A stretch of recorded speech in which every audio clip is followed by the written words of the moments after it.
Hi, I'm Sheila Dorsey-Vinton, the Executive Director of the Asian Community and Cultural Center. Today we're taking a tasting tour of Lincoln, and we're at Ajora Falls, an Ethiopian restaurant right here in Lincoln, Nebraska. Let's go inside. Hi, I'm here with Tesfaye Alibe at Ajora Falls, and we're going to talk with him a little bit about his restaurant. Tell us a little bit about when you came to Lincoln and the restaurant business and what inspired you to open a restaurant. When I made here, I wanted to try everything, but I decided which would help me to take something from here to Ethiopia, relate people, show people, then talk. So bring Ethiopian heart to America, American heart to Ethiopia, how to connect people with people. So early childhood even, or adulthood even, I was kind of that personality I had. Helping people, working with the people, social worker, kind of that, caring, running for people's business to help them to reach them.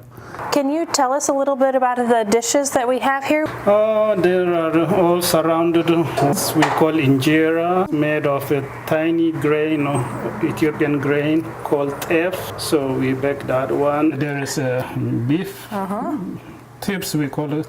Beef tips in the middle? Middle one, chicken on the sides, and lentils, and potato, cabbage, carrots, all together, greens even there.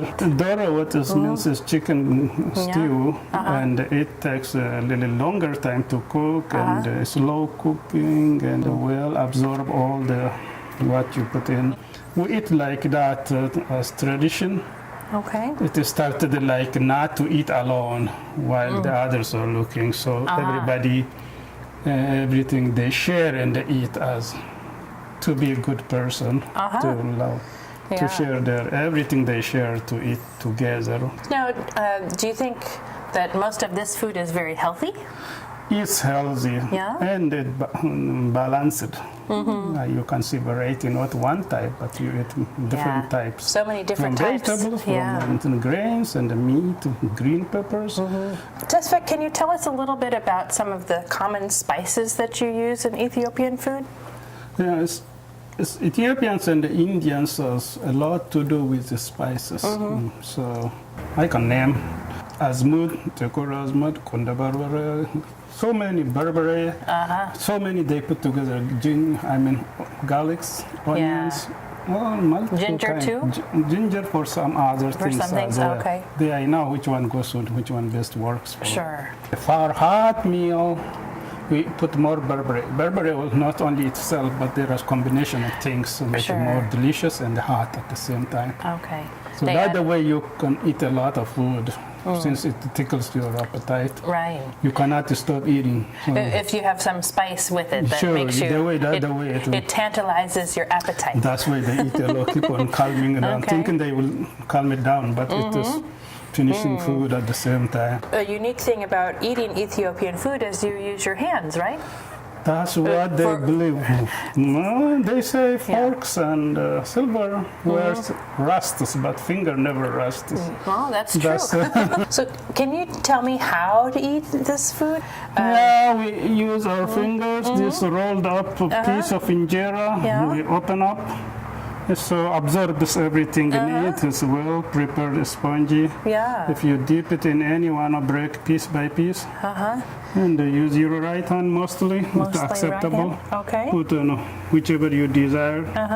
And take it. Pick it up.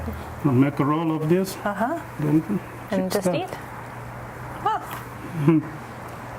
I know this bread is also kind of like a fermented bread. It's like a sourdough sort of bread, right? It takes overnight.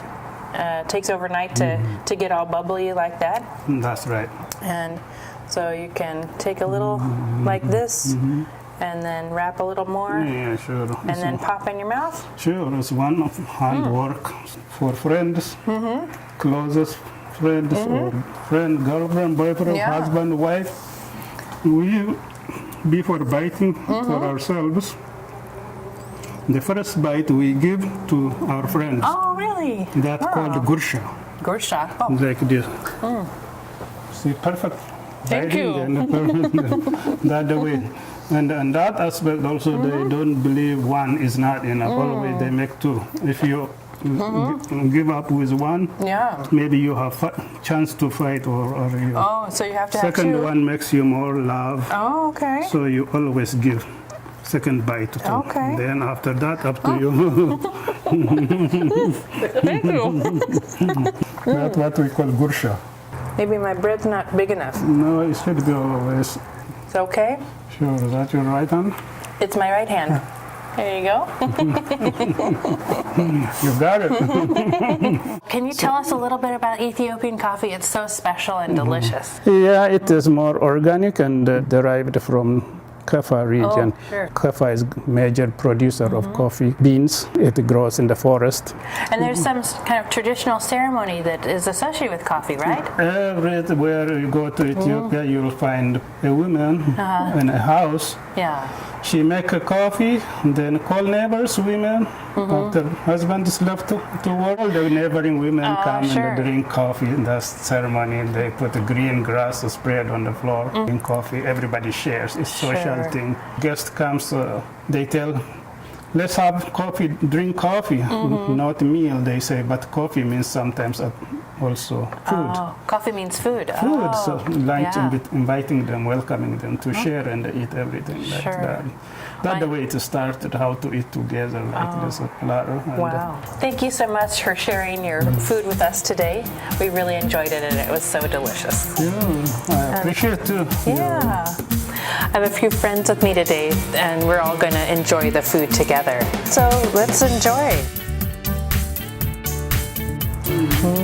To love food is to love people. To love people means to love food, their culture and their living styles. So that's all great heart I find here and so happy. Please join us next time when we visit another immigrant-owned restaurant.